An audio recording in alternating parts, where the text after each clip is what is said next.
What is up, guys? Delboy here. Hope you guys are doing well. I just thought I would make a quick preview for Billy Joe Saunders versus Shefat Isufi. This fight goes down Saturday the 18th of May, of course tomorrow, and it's chance for Billy Joe Saunders to become a two-weight world champion.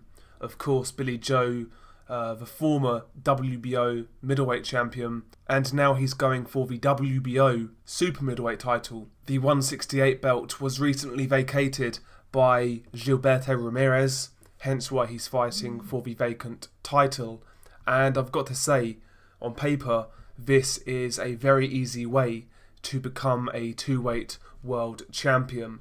Billy Joe Saunders is an overwhelming favourite. I mean, if you look at some of the odds on Billy Joe Saunders, he's like 1 to 100. He's a sure thing to win this fight. Skill for skill, these guys are leagues apart, and I don't think this fight will be very competitive in the slightest. We all know what Billy Joe Saunders brings to the table. He's a quick, crafty southpaw who can box on the back foot. He's got a lovely rhythm when he gets into it, and all in all, he's a very talented boxer, whereas Shefat Isufi is a bit of a plodder, it has to be said.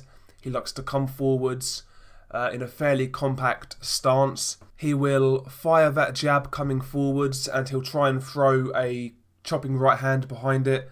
He'll also try that left hook to the body and the head, but coming forwards, Isufi is a very basic pressure fighter. His feet aren't especially quick, his hands aren't especially quick, he doesn't appear to be a massive puncher. I know he's got a fair few knockouts on his record, but, you know, those knockouts came at a very low level. And the fights where I've seen Shefat Isufi, to me, he doesn't really appear to be a massive puncher.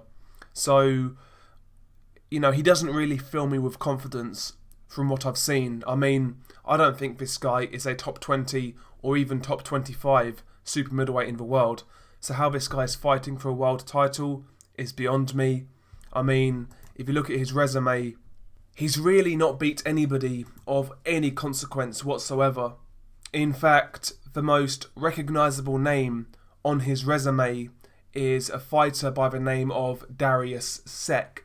Now, Darius Sek is another low-level fighter, and Darius Sek actually knocked out Shefat Isufi. Now, you guys may remember Darius Sek from being knocked out by Anthony Yarde, and that is the best guy Shefat Isufi's fought, and he lost that fight. So, you know, going into this fight, there's really nothing to get you excited about Shefat Isufi's chances. I'm sure he'll come to fight, I'm sure he'll try and land those big hooks, land that big right hand, but the guy is so basic. You know, slow on his feet, slow hands, very predictable. I just see Billy Joe boxing circles around him, keeping him off balance, popping that southpaw jab, making Isufi reset, and I think Isufi is going to get tagged up, outboxed, and he might even get stopped late. I know Billy Joe's not a big puncher, and I know he's fighting at 168, but Isufi is so basic that I wouldn't be surprised if the accumulation of Billy Joe Saunders is enough to force for stoppage. You know, I see this fight as a bit of a mismatch, and, you know, for Frank Warren to somehow get this for the vacant WBO title, I mean, he's really worked his magic there. You know, it's got to be said. It's a disappointing world title fight. I'm not really looking forward to it.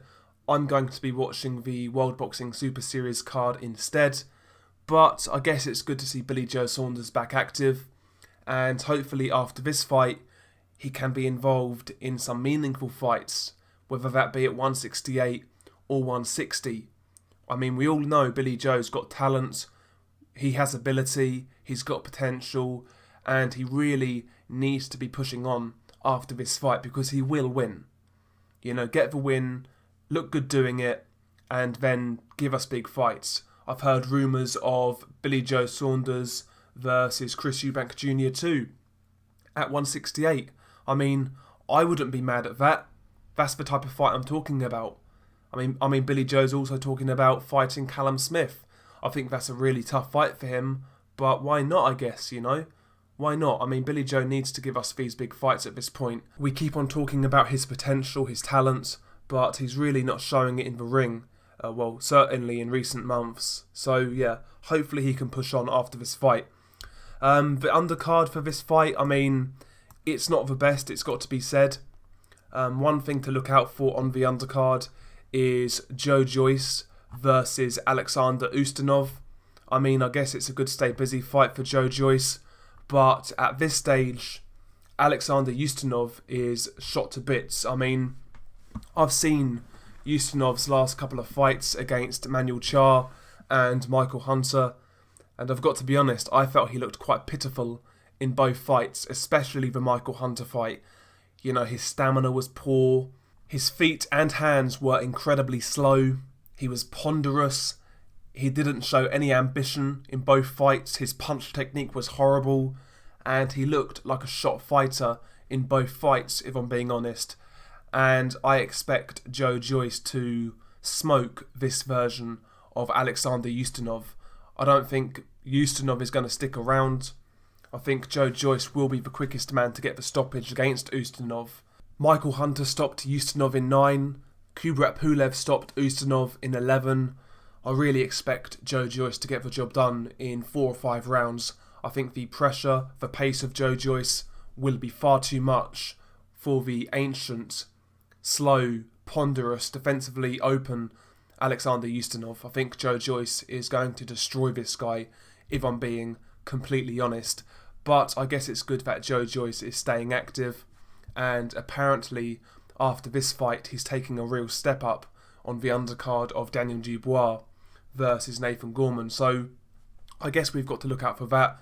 And listen, Joe Joyce, at very least, I mean, he's a very fun fighter to watch. He's got a great style. He's very aggressive. So, listen, at some stage, I will check out Joe Joyce versus Alexander Ustinov, and I'll definitely give it a watch.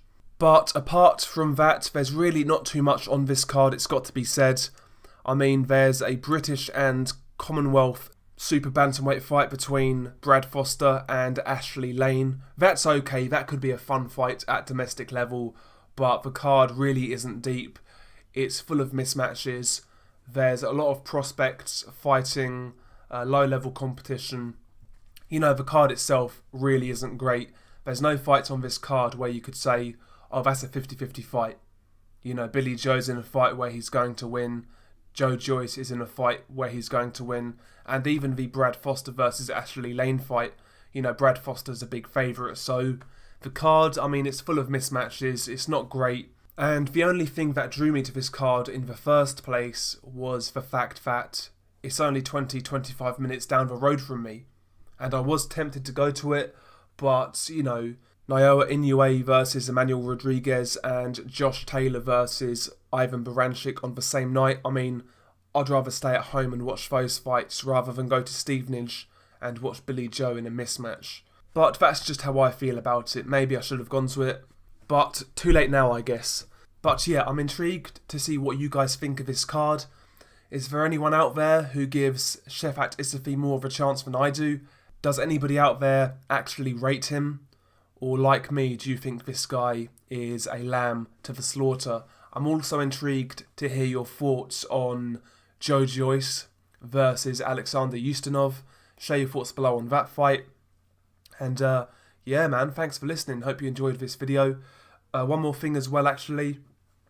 As you guys probably know, I've said it a few times, but I do now have an Instagram for this channel. I will drop the link in the comments below. I will pin it to the comment section, and if you guys could drop me a follow, that would be much appreciated. I've not really got much content on there right now. I kind of need to work out what I want to do with it. Obviously it's boxing related, but yeah, if you could drop me a follow, that would be much appreciated. Also a quick note to the Patreons. Thank you to Keith and Matt Heisman.